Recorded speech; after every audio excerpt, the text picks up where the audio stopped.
Hello. Okay, so I purchased this Ulanzi Cooling Fan this summer for my A6700, and it did the trick for 4K 20, but in the hottest months, it's still overheated at 4K 60. So what I did is I bought this guy, the upgrade, and I figure we'll go through it, unbox it, and test it out. Okay, so let's see what we got here. This is basically the version 3 of the fan, so I'm excited to see how much better this works. See, we got some packaging, don't really care about that. Cable, that's always nice. Looks like the battery, the unit itself, and a box. All right, so let's take a look at the battery first. Yeah, that's a battery. Does it come with a charge? It comes fully charged. That's slick. I'm hopeful I can buy more of these.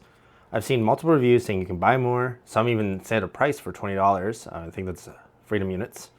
But I haven't seen anywhere to buy them yet. And then here, wow, that is a lot bigger. It's a lot heavier too. This with the battery is, yeah.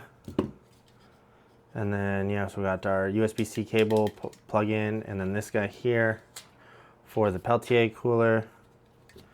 So I believe this just goes on like so, and then, oh, that is nice and cold to the touch. So first thing I'll do, we'll just turn this back off, take this off for now, and I will be right back with something. Okay, I'm back. I got a temperature gun. We're gonna check this out. So this is 19 and a half. Obviously this will be somewhat similar. Yeah, 24 and a half. So if we turn this on to 2, put that there. We can put this on, turn that to 2. Now both are going. This one, right off the bat, significantly louder. But this one is a lot quieter. Let's see here. Yeah, 24 and a half. That's not gonna be any colder because it's not actually doing any active cooling. Where this is 6, 8, 7, 5, 4, 3.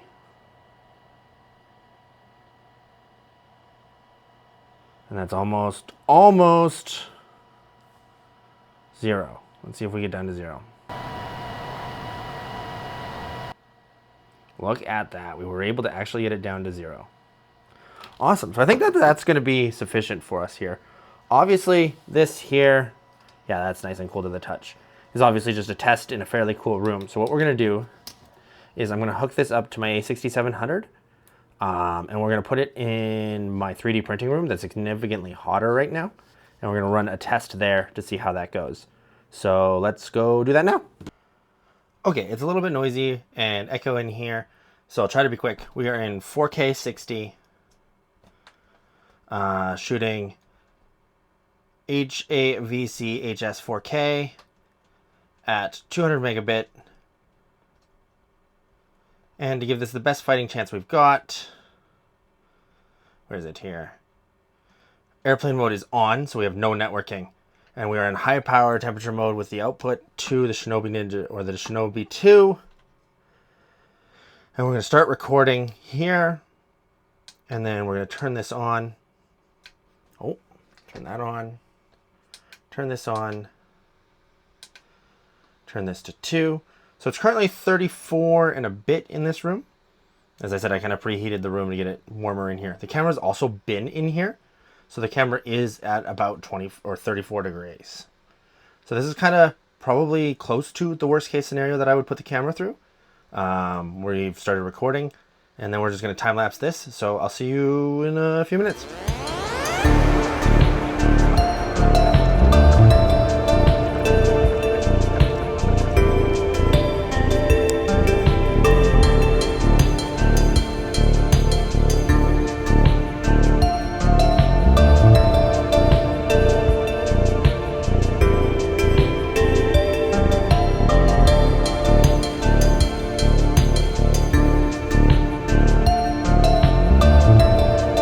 Okay, so we finished 2 tests.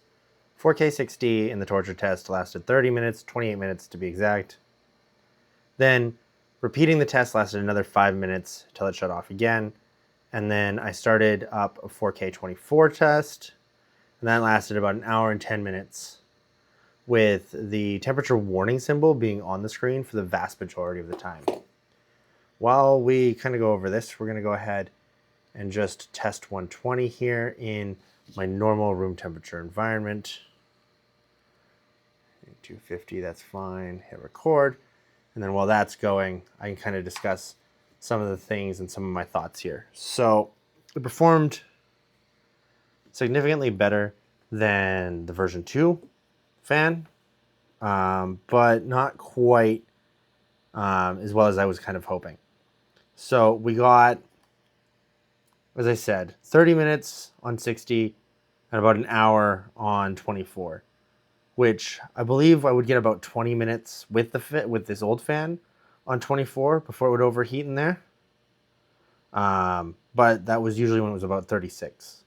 So with it being 35, 36 degrees, you know, on that kind of torture test, worst case scenario situation, the Peltier cooler just gets overwhelmed and it can't keep up with pulling the heat out as there's just too much heat around the device. Hopefully, when it comes to real world scenarios, I don't think it's going to be too much of an issue, and I do think it's a significant improvement over this. The other big advantage is obviously the way that this stays in here. This old one would pop out just for, like, if you shook the camera too fast or you move the camera too fast, it would pop out. And I was always worried about it falling out mid-shoot. And with this, I don't think that I'm going to have to worry about that. Like, that is in there. I've tried pulling it out. It's not going anywhere. It's not doing anything. It's in there. So that's great. Other than that, I don't think that there's much difference between the two. I think that if you have this one and you're still experiencing overheating, it might be worth upgrading to this one. It might not be a solution that completely resolves the issue, but it should greatly decrease the issue. Okay, I'm going to let this 4K 120 test run. I don't expect it to actually be able to keep up. As I mentioned earlier, the Peltier cooler probably won't be able to keep up with that amount of heat, but I'm just curious to see how long it'll last, especially considering that I only pulled this out of the heat chamber maybe 5 minutes ago. Yeah, we'll see after that. Okay, so I kind of wanted to summarize my final thoughts here. First things first, the 4K 120 test ran for 40 minutes and then the SD card was filled. That's longer than I've ever run 4K 120 on this camera, so that's mind-bogglingly impressive. Yeah, it's 25 degrees Celsius in here, so, you know, use that information with however you want. Ultimately, I think this is a significant upgrade from the version 2. If, as I mentioned earlier, if you are having issues with your version 2, do look into the version 3. If you're not, I don't see the point in upgrading. And if you had to choose between the two, spend the extra couple bucks, get the version 3. It'll be a lot more peace of mind for you. Ultimately, I'm really happy with it. And yeah, cheers.